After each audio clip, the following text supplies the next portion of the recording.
You, John Fitzgerald Kennedy, do solemnly swear I, John Fitzgerald Kennedy, do solemnly swear that you will faithfully execute the office of President of the United States that I will faithfully execute the office of President of the United States and will, to the best of your ability, and will, to the best of my ability, preserve, protect, and defend the Constitution of the United States. preserve, protect, and defend the Constitution of the United States. So help you God. So help me God.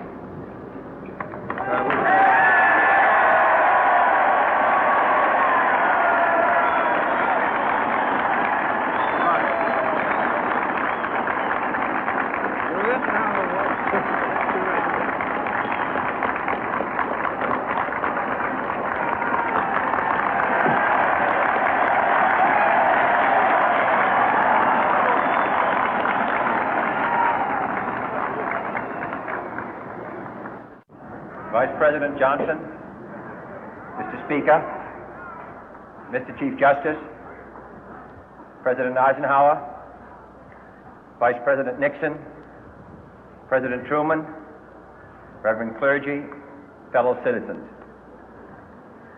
We observe today not a victory of party, but a celebration of freedom, symbolizing an end as well as a beginning, signifying renewal as well as change.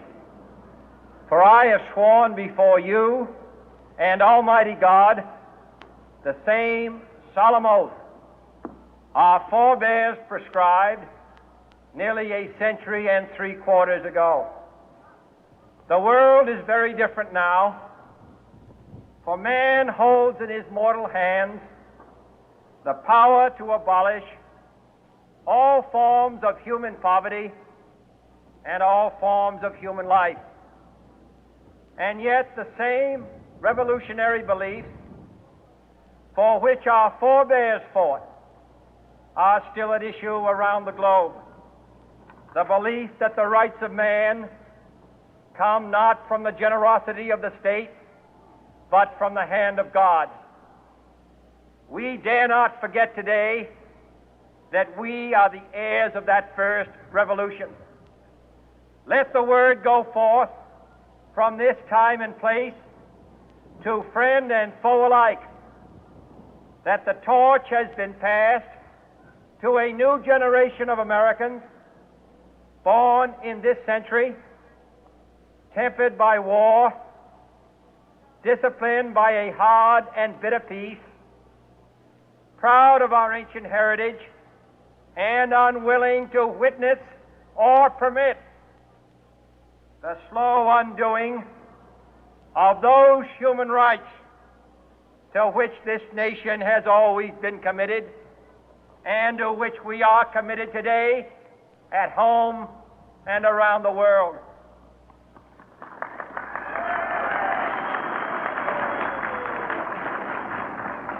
Let every nation know, whether it wishes us well or ill, that we shall pay any price, bear any burden, meet any hardship, support any friend, oppose any foe to assure the survival and the success of liberty.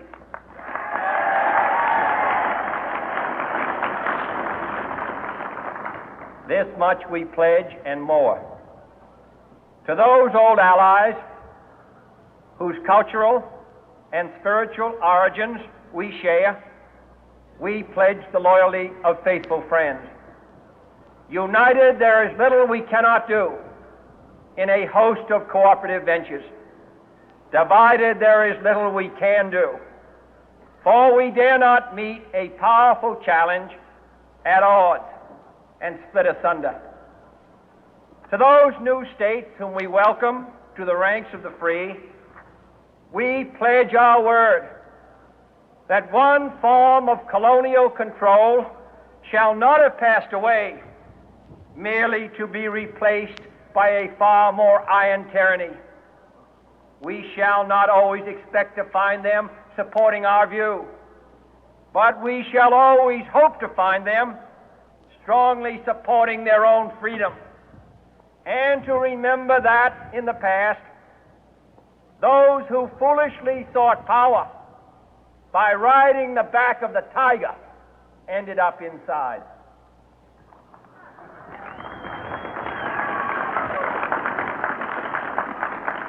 To those people in the huts and villages of half the globe struggling to break the bonds of mass misery, we pledge our best efforts to help them help themselves for whatever period is required, not because the communists may be doing it, not because we seek their votes, but because it is right.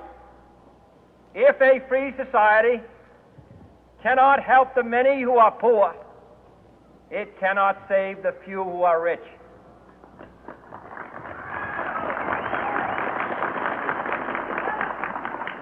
To our sister republics south of our border, we offer a special pledge to convert our good words into good deeds, in a new alliance for progress, to assist free men and free governments in casting off the chains of poverty.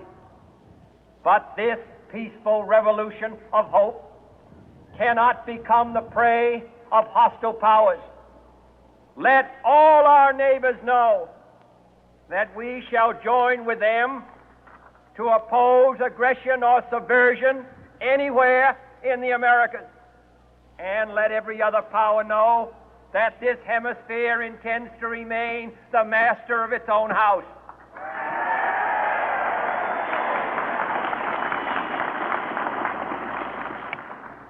To that World Assembly of Sovereign States, the United Nations, our last best hope, in an age where the instruments of war have far outpaced the instruments of peace, we renew our pledge of support to prevent it from becoming merely a forum for invective, to strengthen its shield of the new and the weak, and to enlarge the area in which its writ may run.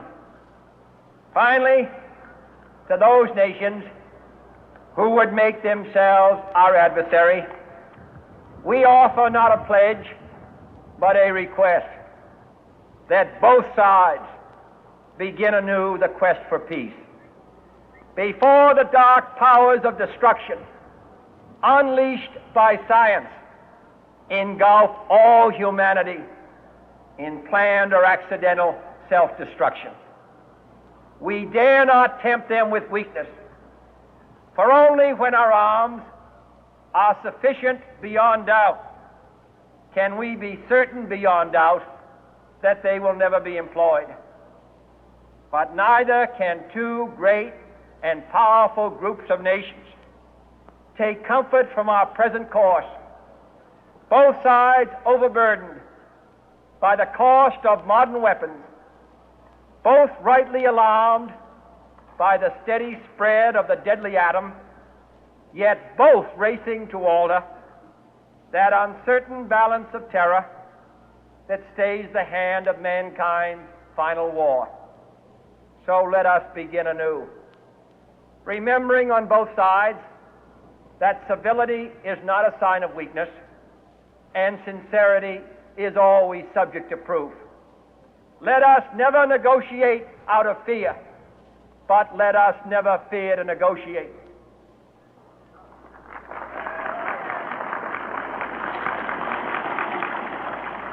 Let both sides explore what problems unite us, instead of belaboring those problems which divide us. Let both sides, for the first time, formulate serious and precise proposals for the inspection and control of arms, and bring the absolute power to destroy other nations under the absolute control of all nations.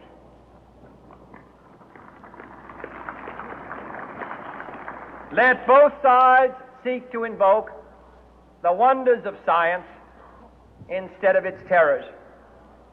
Together, let us explore the stars, conquer the deserts, eradicate disease, tap the ocean depth, and encourage the arts and commerce.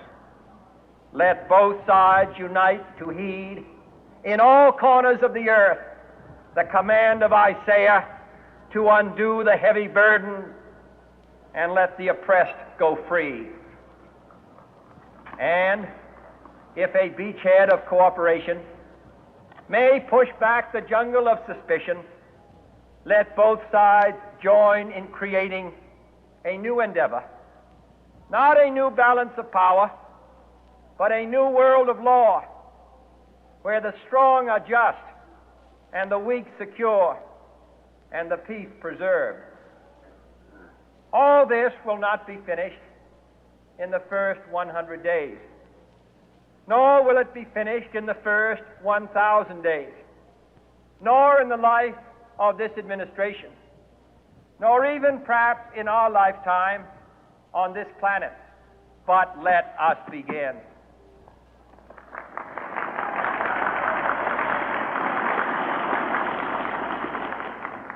In your hands, my fellow citizens, more than mine, will rest the final success or failure of our course. Since this country was founded, each generation of Americans has been summoned to give testimony to its national loyalty. The graves of young Americans who answered the call to service surround the globe.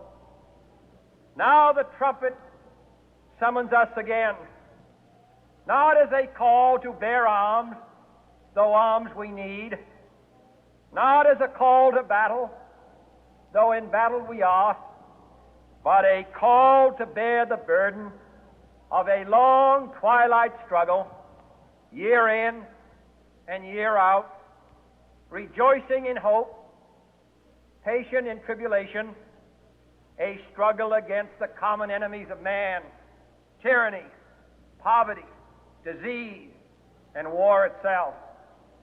Can we forge against these enemies a grand and global alliance, north and south, east and west, that can assure a more fruitful life for all mankind? Will you join in that historic effort?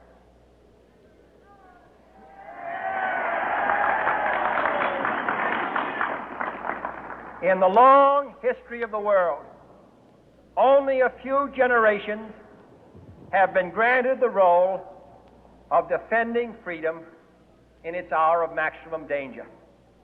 I do not shrink from this responsibility. I welcome it.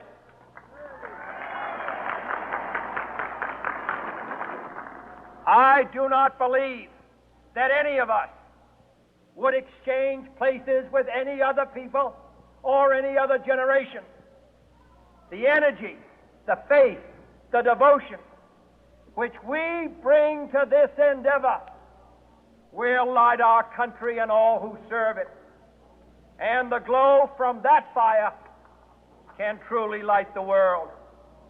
And so, my fellow Americans, ask not what your country can do for you, ask what you can do for your country.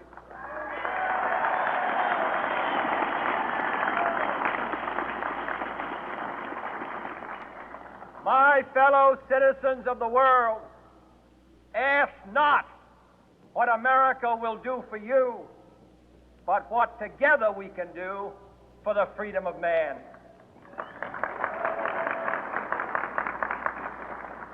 Finally, whether you are citizens of America or citizens of the world, ask of us here the same high standards of strength and sacrifice which we ask of you.